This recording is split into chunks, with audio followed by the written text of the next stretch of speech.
أعوذ بالله من الشيطان الرجيم بسم الله الرحمن الرحيم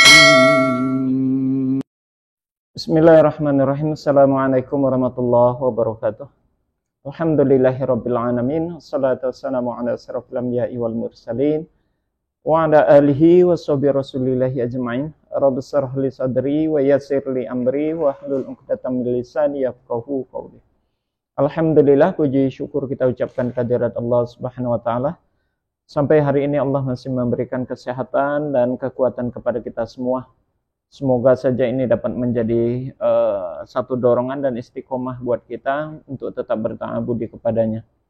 Salawat dan salam kepada Nabiullah Muhammad sallallahu alaihi wasallam. Allahumma sholli ala Muhammad wa ala ali Muhammad. Uswatun hasanah buat kita semua, contoh suri tauladan hidup untuk seluruh umat manusia. Saudara sekalian, pada hari ini kita masih membicarakan atau masih menyinggung tentang Pondok Pesantren Al-Zaitun yang memang sampai saat ini masih cukup hangat beritanya, masih cukup viral, dan sorotan dari berbagai pihak semakin banyak mencuap sehingga ingin menjadi penilaian dan menjadi sorotan orang banyak tentunya. Kontradiktif yang terdapat di dalamnya memberikan satu pancingan dan menarik banyak sorot mata, sehingga ini memang semakin hari semakin menarik untuk dibicarakan. Dan pada kesempatan kali ini saya akan mengajak kita semua untuk mencoba memperhatikan satu dialog, ya.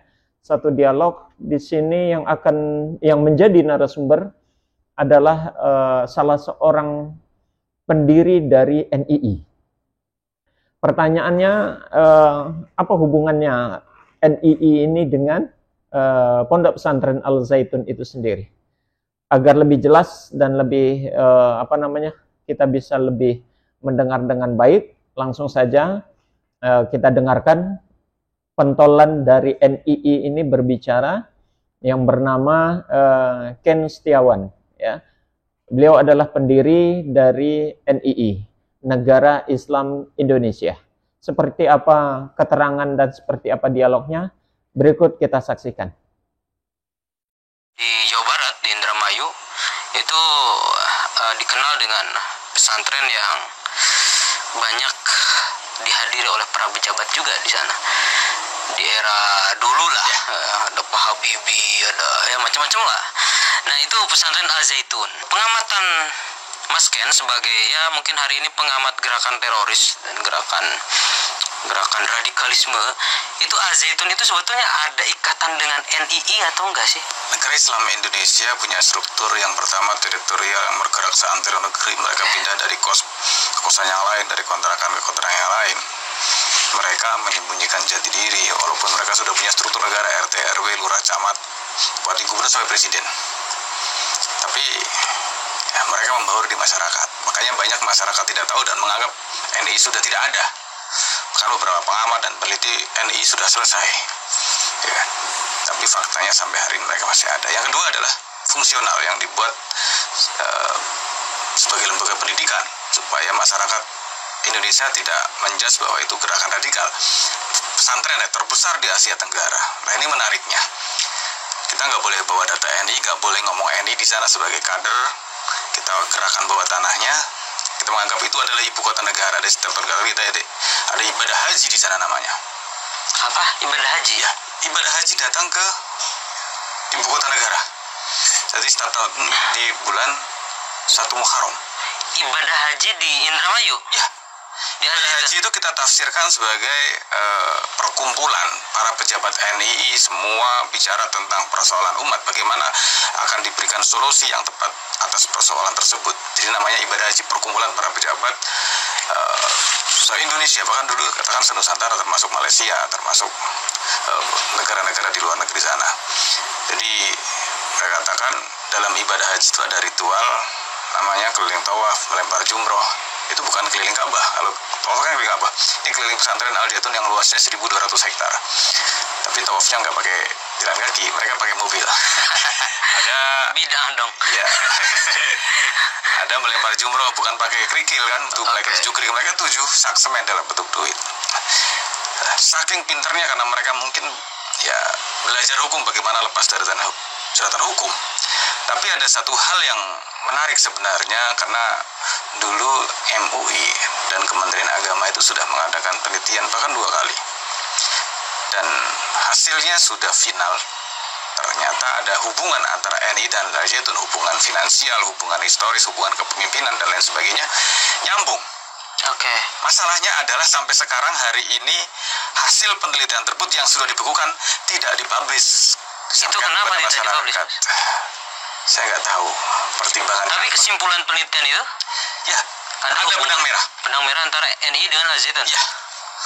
Tapi agak menarik tadi naik haji di lokasi pesantren di situ. Ya, ini ibu kota negara, jadi seluruh ibu kota negara itu, ya. Al Zaitun.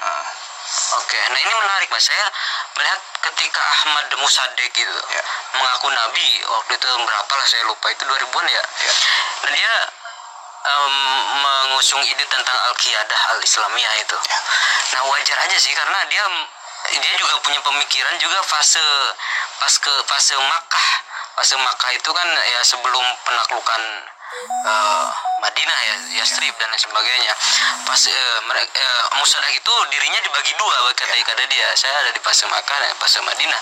Nah, ini agak mirip cocologi dengan sejarah Rasulullah gitu.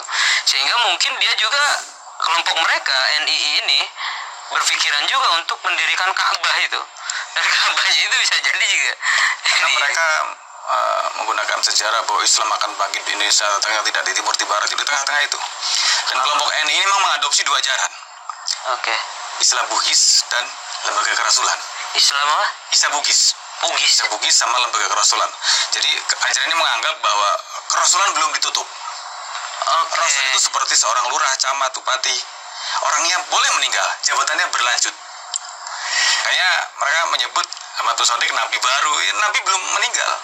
Jadi hanya jabatannya saja orang meninggal, tapi ya sebenarnya jabatan sampai sekarang digantikan dengan orang-orang yang itu mirip dengan apa Mas? Dengan ajaran apa itu miripnya? ya tadi Isa Bugis sama lembaga Islam kerasulan. Bugis. Isa Bugis ya.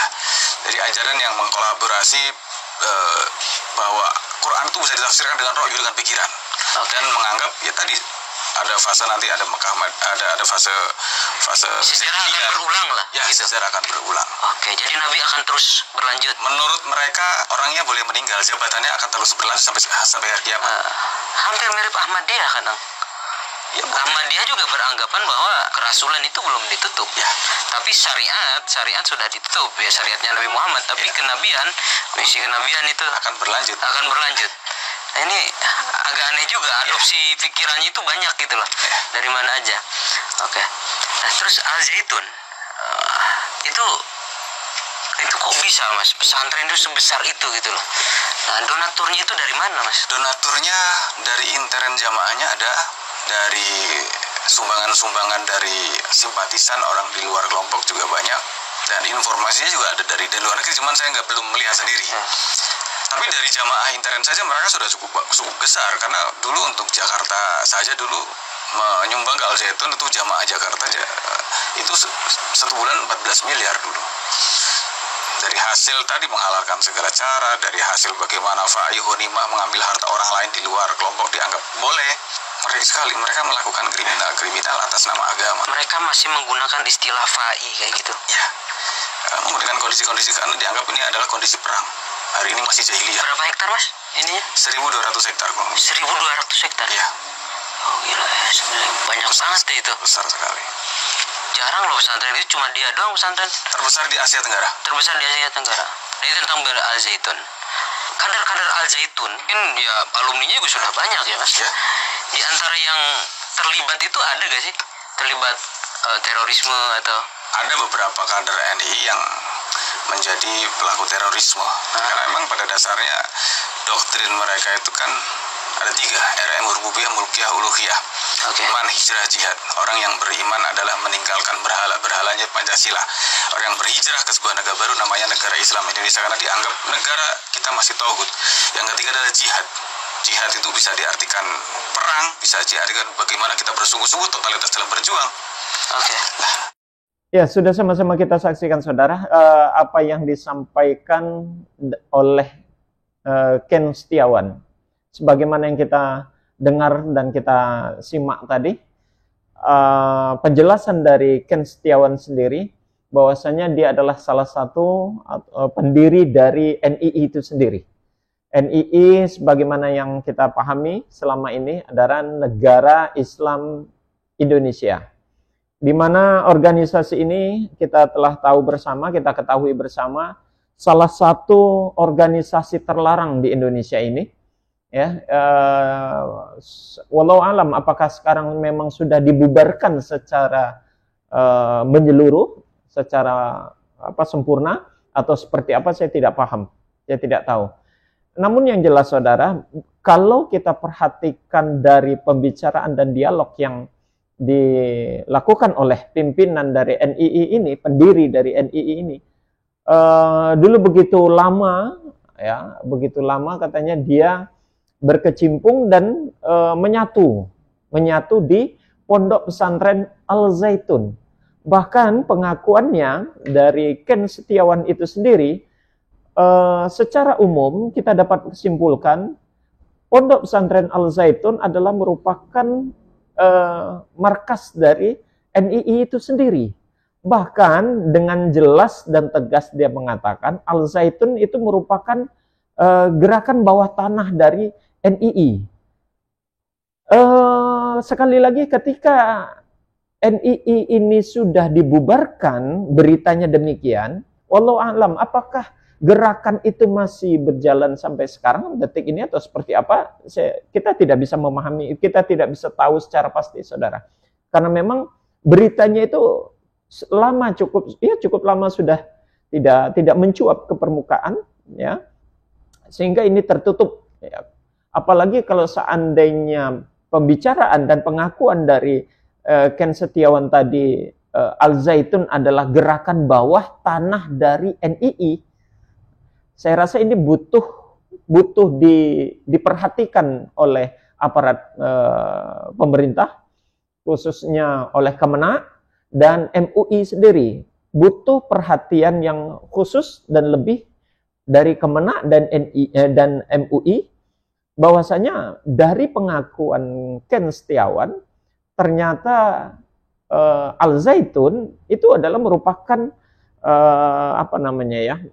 wadah pengkaderan dari NII, ya. Jadi sebagaimana yang kita pahami dan kita ketahui, NII ini satu organisasi dulu yang dipahami itu sudah cukup lama, beberapa tahun yang lalu dipahami adalah satu organisasi, satu kelompok yang diklaim, tanda kutip, apakah itu masih sampai sekarang masih berlaku, adalah sebagai teroris waktu itu, begitu ya, memunculkan teroris-teroris. Nah, apakah itu sampai sekarang masih berkembang, masih berlanjut? Wallahu a'lam bishawab.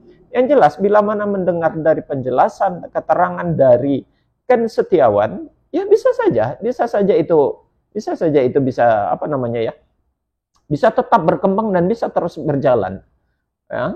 Apalagi kalau mendengar beberapa kali keputusan dan beberapa kali statement yang dikeluarkan oleh Panji Gumilang, dia sendiri tidak terlalu mau, dan memang bukan tidak terlalu mau, tidak mau terikat oleh aparatur pemerintahan, ya.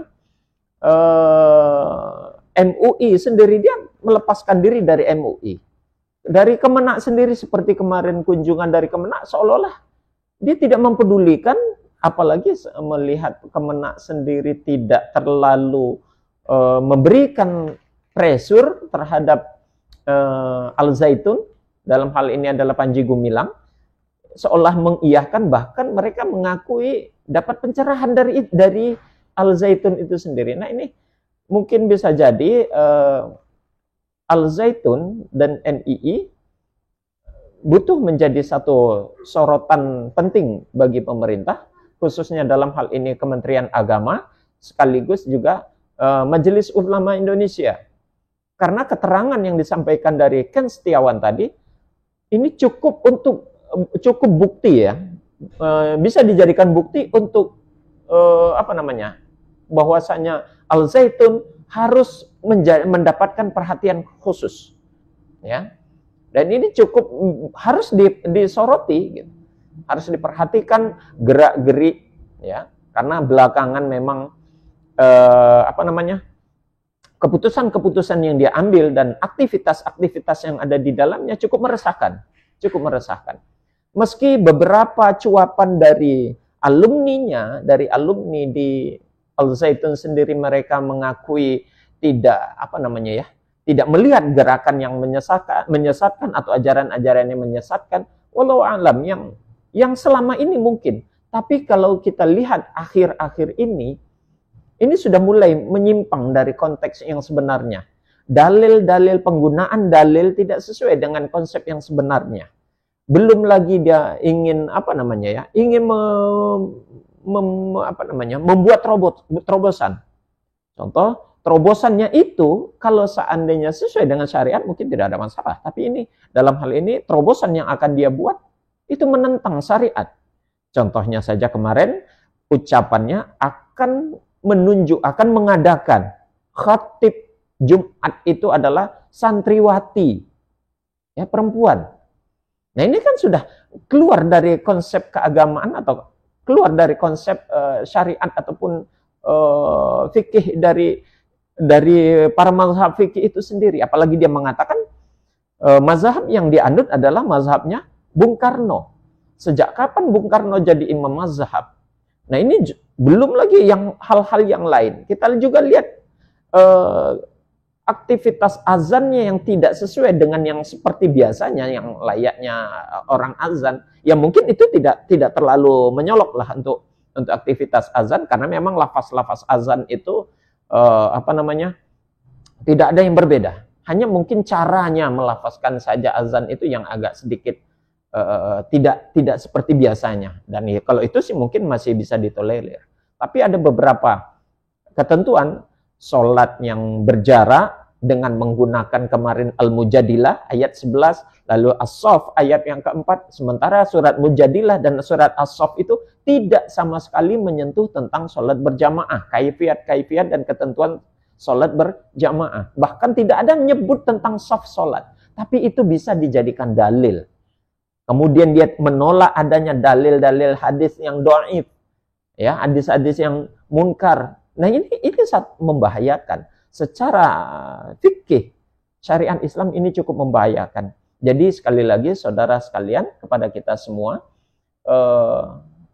apa yang dinyatakan oleh Ken Setiawan ini menjadi tambahan asupan data yang valid tentang kedekatan antara Al-Zaitun dengan NII.